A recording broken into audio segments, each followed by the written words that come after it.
Here's a fun one. Let's fill in the chart for each of these functions. So given this function, I want to find the derivative, the second derivative, the third derivative, the fourth derivative. We could do this all day. Man, this is great. So here we go. Let's just go ahead and do this one. This one should be pretty straightforward. Numbers will get large, but it's all right. Let's use red, just to fill in it. So f prime is equal to, this is an easy one, 12x squared minus 16x plus 9. Okay, great, we found the derivative. Now we're going to find the derivative of the derivative, which is, this is wordy, but it's the rate of change of the rate of change. And if you think it's impractical, hold your horses, because it is going to get really practical pretty soon. You're going to find out that the rate of change of the rate of change is super important. Okay, so 24x minus 16. Okay, here we go. Let's keep moving. Now I need the third derivative. And the third derivative is, well, 24 times 1, so 24. Done. Okay. And now the fourth derivative. Now you could put f prime, but at some point you really want to stop counting the apostrophes. And so you just put f4, put it in parentheses so it doesn't look like f to the fourth. F fourth derivative of x, the derivative of that is 0. So for any polynomial, your derivative is eventually going to become 0. I think that's really good to know. So you take enough derivatives and you're eventually going to get to 0. Because the highest exponent is 3.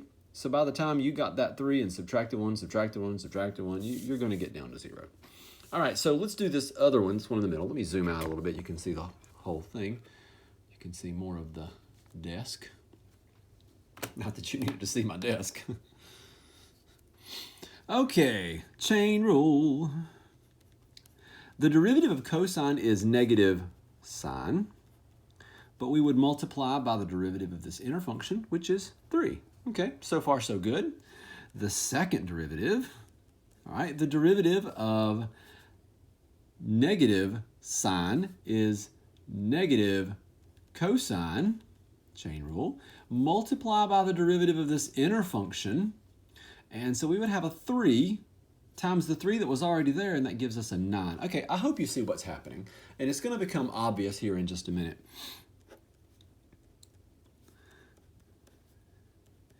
All right, the derivative of negative cosine is positive sine.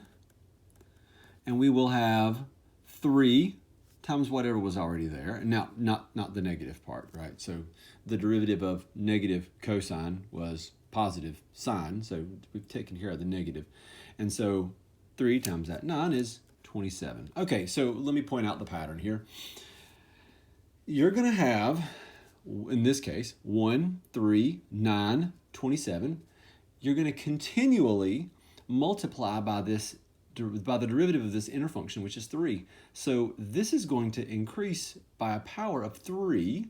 It's increasing by a magnitude of 3 every time. So times 3, times 3, times 3. That's just what's going to happen. So if you wrote a general rule for it, then this would be like 3 to whatever power. 3 to the first, 3 to the second, 3 to the third. You can see where this is going.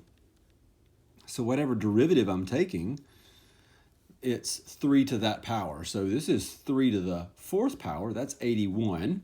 The derivative of sine is cosine, and then 3x. Noticing patterns like that is really going to come in handy in Calculus BC.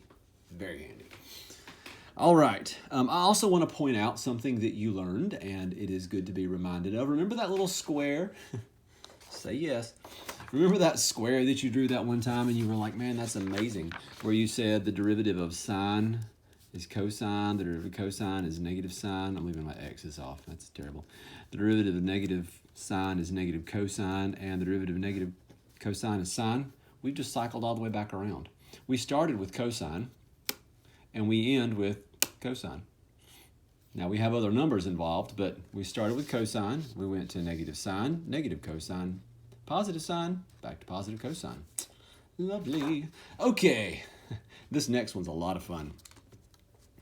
This one is also a chain rule problem, and the derivative of e to the x is e to the x. So the derivative of e to the 4x is e to the 4x. There's an exception though, e to the 4x. And so because of the chain rule, we will multiply by 4. So I'm going to have 4 times 1 over 32, which is 4 over 32, which is 1/8 e to the 4x. Okay, that one took an extra step you may or may not want to write. Okay, let's take the second derivative. So we take the derivative of the derivative.